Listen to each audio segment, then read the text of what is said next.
हरिओम आत्मी भक्तजनों सप्रेम जय श्री हरि।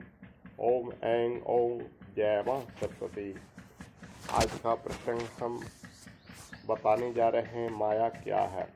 श्री रामचरितमानस में भगवान श्री राम जी लक्ष्मण की अनेक जिज्ञासाओं के समाधान करते हैं। श्री राम लक्ष्मण के व्यक्तित्व एवं उनके चारित्रिक विशेषताओं का ध्यान रखते हुए लक्ष्मण जी जो भी जिज्ञासा करते हैं वे उनका समाधान करते हैं।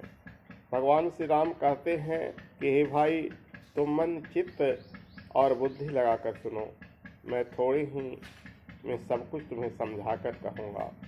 श्री राम भगवान अपने कहे अनुसार लक्ष्मण के प्रश्नों का उत्तर सूत्र रूप में देते हैं। यह सूत्र इतना सरल है कि हर समान व्यक्ति भी इससे ज्ञान, वैराग, मोह, प्रेम, भक्ति, जीव एवं ईश्वर जैसी गुण बातें से सरलता से समझ सकता है। इसलिए आज के एपिसोड में हम आपको बताने जा रहे हैं कि माया क्या है।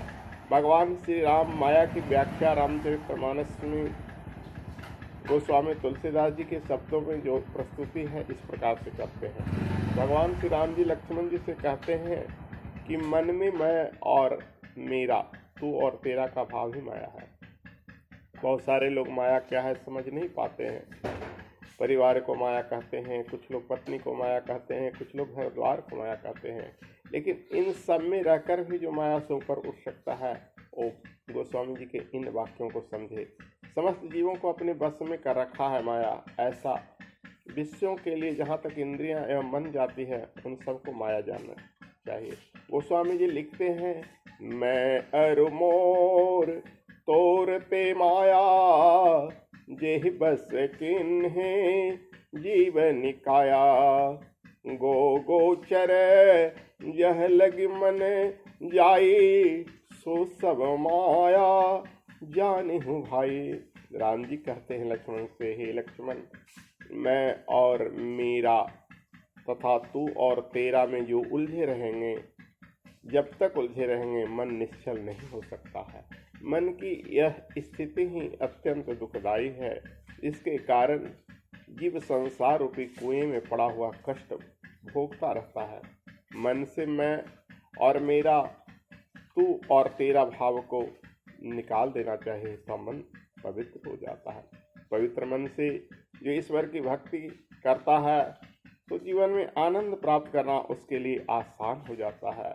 सुभाषितानी में भी कहा गया है, अयम निजः परो वेति गणना लघु चेत साम, उदार चरिता नाम तो वसुधैव कुटुम्बकम। यह मेरा वह तेरा, ये छोटे चित्त वाले व्यक्ति ही करते हैं।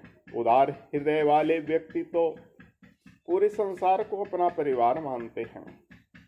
धृतराष्ट्र को लोग आंखों से अंधा कहते हैं, लेकिन गीता का पहला श्लोक बताता है धृतराष्ट्र आंख का अंधा नहीं, मुंह का अंधा था। क्योंकि धृतराष्ट्र प्रश्न करता है संजय से, धर्म क्षेत्रे कुरुक्षेत्रे संवेतायुस्वा मामकः पांडवस्य किम कुर्वत् संजय। हे संजय, तुम बताओ कि धर्म क्षेत्र कुरुक्षेत्र में मेरे और पांडव पुत्रों में क्या चल रहे हैं। मामकः पांडवस्य, मेरे और पांडव पुत्रों में क्या चल रही है। यह शब्द इतना मार्मिक है जो धृतराष्ट्र को आंख से अंधा नहीं, मुंह का अंधा बताता है। क्योंकि धृतराष्ट्र के पुत्र और पांडव के पुत्र सब तो कुरुवंशी थे, बेटा हो या भतीजा, उसमें अंतर क्या रखा हुआ है, वो भी तो उसके पुत्रों के समान ही होता है। लेकिन फिर भी धृतराष्ट्र कहता है कि हे संजय, तुम बताओ मामकः पांडवस्य, मेरे और पांडव पुत्रों में क्या चल रहा है। अब यह बताता है जहाँ मामकस्य पांडवस्य दोनों में भिन्नता, डिफरेंस अंतर करता है कि दोनों में दूरियां हैं, तो बताओ भला धृतराष्ट्र आंख के अंधे हैं या मुंह के अंधे हैं। तो यही माया है। इन पंक्तियों से हम समझें कि माया क्या है। बस माया इतना ही है। हम अगले एपिसोड में बताएंगे कि ज्ञान क्या है। इसके लिए आप हमारे प्रत्येक एपिसोड को प्रेम से, ध्यानपूर्वक आदि से अंत तक देखते रहेंगे और जो नए हैं वे चैनल को सब्सक्राइब करेंगे। जय श्री हरि। भगवान श्री हरि विष्णु कृपा आप पर अहद की बरसती रहे। हरिओम तत्सत।